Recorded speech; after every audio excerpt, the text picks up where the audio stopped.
నమస్కారం ఫ్రెండ్స్. ఇవాళ మన ఛానల్‌లో జీవితంలో కొన్ని ఆలోచించకుండా మనము జీవితం మొత్తం అనాలోచిత పనులు చేస్తూనే ఉంటాం. ఈ అనాలోచిత పనులు మనము మన జీవితాన్ని సరళంగా మార్చుకునే విధానాలు అని నామకరణం చేస్తూ ఉంటాం. ప్రాక్టికలీ ఈ విధానాలు మన జీవితాన్ని సరళంగా మారుస్తాయేమో అనే ఒక భావన కలిగి ఉంటాం. అంటే this is assumption that some problems which are termed critical can be solved easily through these means అని అనుకుంటూ ఉంటాం. అంటే ఈ విధానాలు ఆచరించటం వలన మనం కొన్ని చాలా ఈజీగా చేసేయచ్చు. ఈ పనులు చాలా ఈజీగా అయిపోతాయేమో అనే భావనలో చాలా మటుకు మనము మన జీవితమే గడిపేస్తూ ఉంటాం. ఇవి ఫాలో కావటం వల్ల పనులు చక్కదిద్దినట్టే దిద్ది ఆ పనుల చుట్టూ మన జీవితం పెనవేసుకొని మనము గడిపేస్తూ ఉంటాం. అంటే ఆ మూమెంట్స్ని మనం అనుభవించకుండానే అనుభవించినట్టు ఫీల్ అవుతూ ఉంటాం. మనము ఈరోజు మనం జనరలీ చేస్తున్న తప్పులు మనము అది తెలివితేటలతో కూడిన ప్రాబ్లమ్ సాల్వింగ్ మెథడ్స్ అనుకొని మనం జీవితాంతం ఏ తప్పులు చేస్తుంటామో ఆ తప్పుల గురించి వాళ్ళ ఒక చిన్న వీడియోలో డిస్కస్ చేద్దాం. నేను కొన్ని ఇప్పుడు చెప్పే మీకు విషయాలు ఉన్నాయి. మనం జనరలీ ఇలాగే చేస్తూ ఉంటాం. ఈ వీడియో మీ ఫ్యామిలీలో ఎవరెవరు మీతో డిస్కషన్ చేస్తారు, మీ ఫ్యామిలీతో మీరు ఇప్పుడు ఇంటరాక్ట్ అవుతుంటారు, వాళ్ళకు ఈ వీడియో కూడా చూపించండి. బహుశా మీతో పాటు వాళ్ళు కూడా ఈ థియరీని అండర్స్టాండ్ చేసుకుంటే మీ జీవితం సులభతరం అవుతుందేమో అని నేను ఆశపడుతున్నా. గ్యారంటీ లేదు, ఆశపడుతున్నా. దీంట్లో మొదటి థియరీ ఏమంటే అప్పు ఎన్నటికీ ఆదా కాదు. అప్పు ఎన్నటికీ ఆదా కాదు. ఈ సొసైటీలో నంబర్ వన్ వ్యాధిలా విస్తరించి ఉన్న భావన ఏమంటే loan on long term is equal to savings. అప్పు చేసి కష్టపడి వడ్డీ చెల్లించి ఒక వస్తువును కొనుక్కుంటే అది కొన్ని ఏండ్ల తర్వాత ఆదాగా మారుతుంది. అతి దారుణమైన బాగా ప్రచరితమున్న అంటే బాగా పాపులర్ అయిన కాన్సెప్ట్ ఏమంటే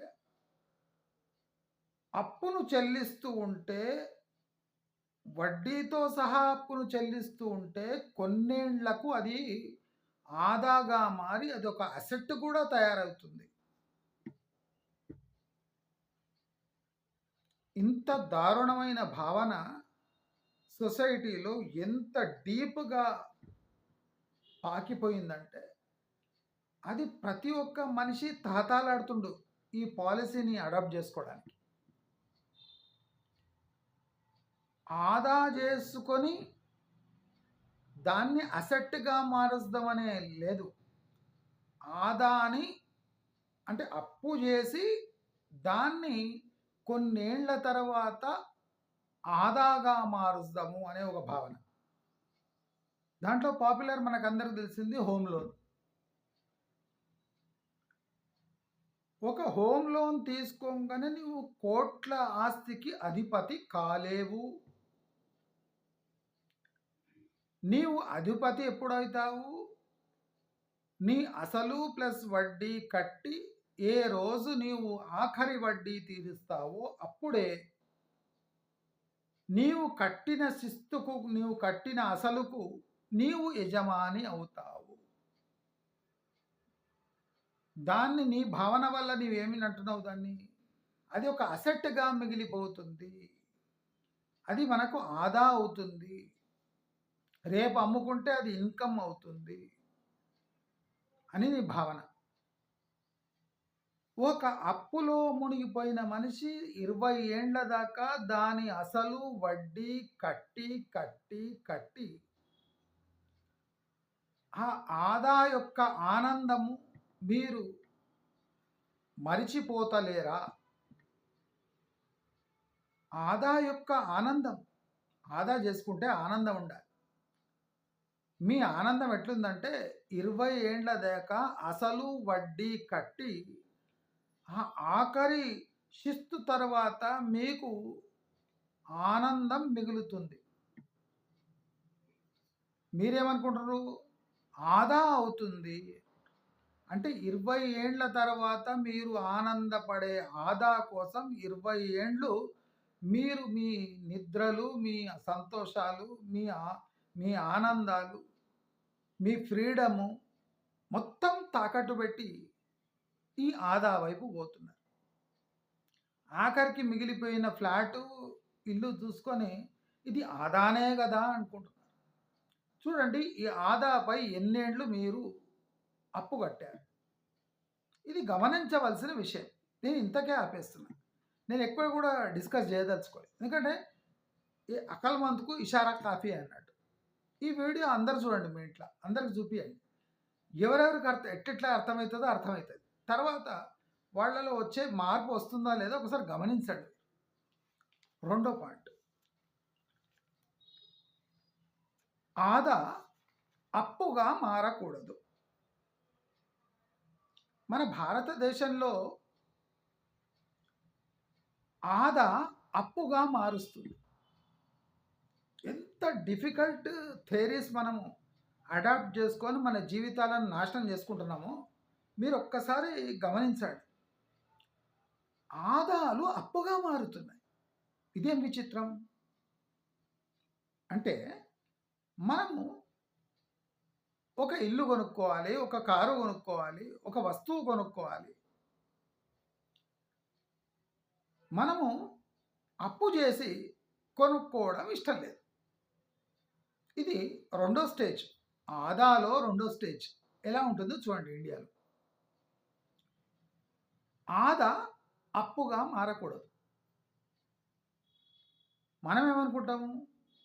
ఏదైనా ఒక వస్తువు 50,000 ఉంటే అది 20,000, 25,000 కాగానే దానికి ఇంకో 25,000 అప్పు జోడించి ఆ వస్తువును కొనుగోలు చేస్తాం. ఆదా ఉంటుంది, ఆదా చేసుకొని డబ్బులు సమకూర్చుకుంటారు. కానీ అప్పటి వరకు మీకు ఆగదు. మీ కోరికలు ఎంత బలంగా ఉంటాయంటే ఆ 25,000 కాస్త 50,000 అయ్యేంత వరకు మీరు ఆగలేరు. మీరేం చేస్తారు? ఆదా చేసుకున్న దాన్ని అప్పుగా మారుస్తారు. ఫస్ట్ మీరు చేసే అప్పు ఆదా కాదు, ఫస్ట్ థియరీ. రెండోది, ఆదాగా ఉన్న దాన్ని అప్పుగా మార్చేస్తారు. ఎందుకంటే మీ కోరికలు తొందరగా తీరాలనే ఒక కసి మీ దాంట్లో ఉండి మీరేం చేస్తారు? ఆ ఆదా ప్లస్ అప్పు. మంచిగున్న వ్యక్తిని చెడు వ్యక్తితో పరిచయం చేయడం అంటే ఎట్లుంటుందో, ఎఫెక్ట్ ఎట్లుంటుందో అట్లా మీ ఆదా అనే మంచిని ఒక చెడు అప్పు అనే చెడుతోని కలిపి మీ కోరికలు తీర్చుకోవడానికి త్వరతగతిన ప్రయత్నం చేస్తారు. దాంతోనేమవుతుంది, ఈ ఆదా ఆనందం పోయి అప్పుల బాధ మిగులుతాయి. ఇది ఈ బాధే. ఒక్కసారి ఆలోచించండి. నేను చెప్పింది చాలా ఈజీ. అందరు ఫ్యామిలీలో ప్రతి ఒక్కరు ముసలి దగ్గర నుంచి అండర్స్టాండ్ చేసుకునే ఏజ్ వచ్చిన వాళ్ళు అందరూ గమనించాలి. వాళ్ళ ఫ్యూచర్కి కూడా పనికొస్తుంది.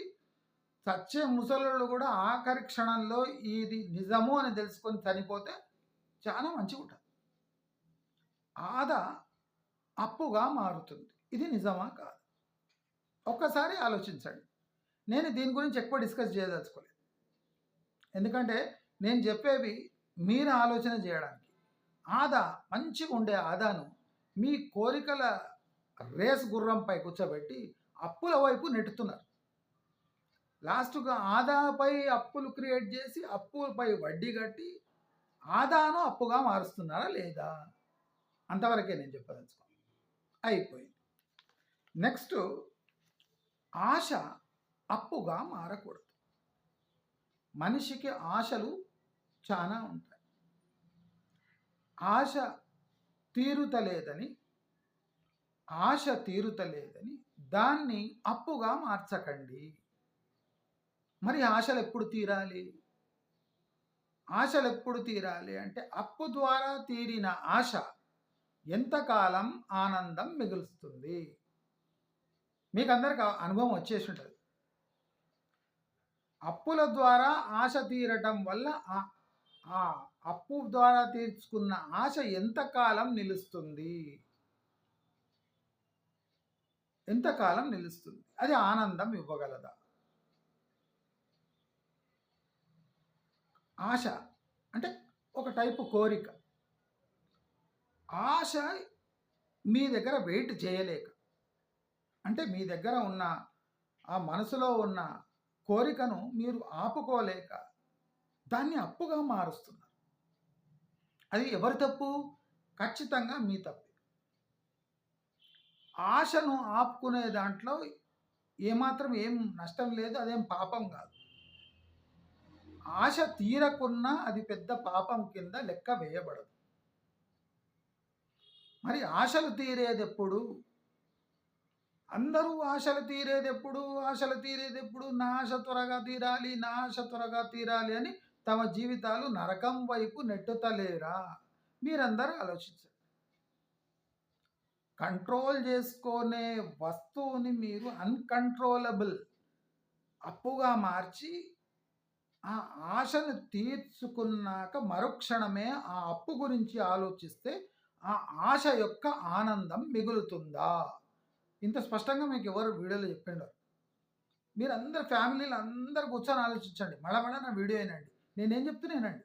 మీకు ఈ థియరీ అర్థమైందంటే ఇక లైఫ్ ఒక టైప్ సెట్ అయినట్టే. మీ ఫ్యామిలీలో ఒకే రకంగా ఆలోచన విధానం ఉంది అంటే మీరు దీనికన్నా స్వర్గం ఏమి ఎక్స్పెక్ట్ చేయొద్దు. మీ ఫ్యామిలీలో విభేదాలు ఉండి డిఫరెంట్ వేగా థింక్ చేసే వాళ్ళు ఉంటే అదే నరకం. యముడొచ్చి బర్రె మీద కూర్చోబెట్టుకొని పోయి వేడిని నూనెలేసి కాగబెట్టే అవసరమే లేదు. మీ ఇంట్లో మీ ఆలోచన విధానాలు వేరుగా ఉంటే అదే నరకంతో సమానం. నేను ఇంతవరకే తప్ప చెప్పదలుచు. అందరూ ఈ వీడియో చూసి మళ్ళీ ప్లే చేసి అందరూ వినండి. ఏకాంతంగా వినొచ్చు, అందరూ గ్రూపుగా కూర్చొని సీరియల్ చూసినట్టు చూసి ఒకరి ముఖాలు ఒకరు చూసుకొని నిజమే కదా, నేను చెప్పింది ఒకసారి నిజమే కదా, బహుశా నిజమై ఉండొచ్చు, నిజమే కదా అని ఒక్కసారి ఆలోచించండి. మీ అందరి అభిప్రాయాలు ఒకటే అయిపోతాయి. అప్పుడు మీరు స్వర్గంలో ఉన్నట్టే. కొన్ని అప్పులున్నా మీరు స్వర్గంలో ఉన్నట్టు. అందరూ అప్పులు ఎలా తీర్చాలి, ఇది అప్పే మన బాధ్యతే అన్నప్పుడు అది అప్పు త్వరగా తీరి మీ బాధ్యతల పటాపంచలైపోయి మీరు ఆనందంగా ఉంటారు. అవునా కాదా? ఓకే, ఇక్కడ ఇది స్టార్ట్ చేద్దాం. ఇంకోటి, కోరికలపై వడ్డీలు కట్టొద్దు. ఈ కోరికలు ఆశలు లాంటివి. ఆ కోరికలు ఈ ఆశకు అక్కా చెల్లెలు లాంటివి అటువంటిదే.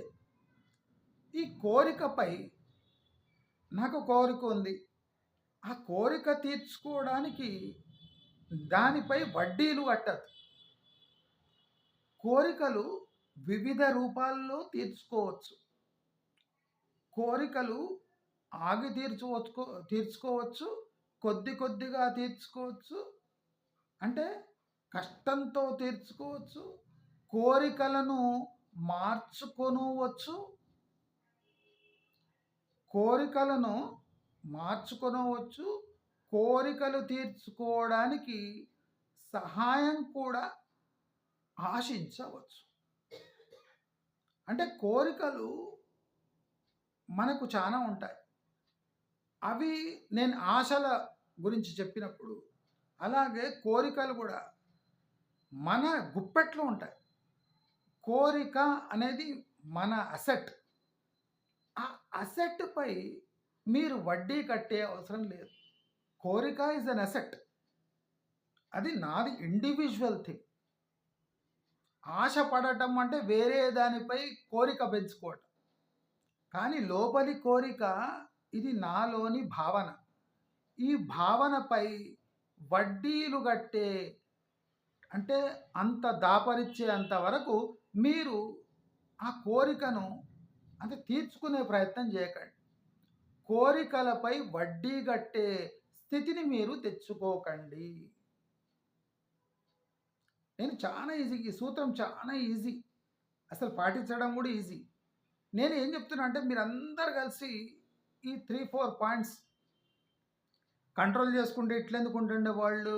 మన ఆశలు ఎప్పుడు తీరాలి, మన కోరికలు తీరాలంటే రిస్క్ తీసుకోవాలి. Risk at what cost? అందరూ ఆలోచించండి. ఇంట్లో నలుగురు ఉన్నారంటే నలుగురు కోరికలు, ఆశలు, ఆశయాలు, టార్గెట్లు నానా బీభత్సం ఉంటాయి. అందరూ ఒక చోట కూర్చోండి. అన్ని కోరికలు, ఆశలు ఒక లిస్ట్ రాసుకోండి. దీంట్లో ప్రయారిటీ కోరికలు, ఆశలు, టార్గెట్లు ఎవరిది ముందర ఉంటే మంచిదో తెలుసుకోండి. ఇవి ఎలా తీర్చుకోవచ్చో చూసుకోండి. డబ్బు లేకుండా తీర్చుకునే ఆశలను పక్కన పెట్టండి. 2 మిక్స్ చేయకండి. ఫస్ట్ డబ్బు లేకుండా తీర్చుకునే ఆశలు, తర్వాత డబ్బు వల్ల తీర్చుకునే ఆశలు, ఆదాతో తీర్చుకోవాల్సిన ఆశలు, అప్పు చేసి తీర్చుకోవాల్సిన ఆశలు. ఇలా అన్నీ సపరేట్ చేసుకొని ఫ్యామిలీ మెంబర్స్ ఒక చోట కూర్చొని లిస్ట్ వేసుకొని మీ మనోభావాలు ఎవరిది ముందు ఉండాలి అని లోపల డిస్కస్ చేసుకోండి. చేసుకుంటే కొట్లాటలు అయితే నేను లేదనను. నా నా మనోభావాలు ముందు రావాలి, నా ఆశలు ముందు కావాలి అని కొట్లాడుకుంటుంటారు కొంతమంది. ఆశలు, మనోభావాలు, కోరికలు, టార్గెట్స్ ఇవన్నీ ఒక్కసారి మీరందరూ కూర్చొని ఒకచోట బేరీజ్ చేసుకోండి. కొంతమందికి కొన్ని ముందర పోనీయండి, కొంతమందికి కొద్దిగా వెనక్కి రానియండి. అంటే బ్యాలెన్స్ చేసుకొని డబ్బు పరంగా లేనిది సపరేట్ చేసుకొని, డబ్బు పరంగా ఉన్నది ఒక చోట పెంచుకొని, ఆదా ద్వారా కోరికలు తీర్చుకోవాలి, అప్పు ద్వారా కోరికలు, అంటే ఇవన్నీ 4 కంపార్ట్మెంట్లో సపరేట్ చేసి ఒక్కసారి అందరు కూర్చొని ఆలోచించి మీ జీవితాన్ని మార్చుకుంటారు. తప్పకుండా జీవితాలు మారుతాయి. ఈ సూత్రాలు పాటిస్తే కానీ ఈ సూత్రాల యొక్క విశిష్టత మీకు తెలియదు అని తెలియజేసుకుంటూ, మీకు ఈ వీడియో నచ్చినట్టయితే లైక్, షేర్, సబ్స్క్రైబ్ చేసుకోండి. నమస్కారం.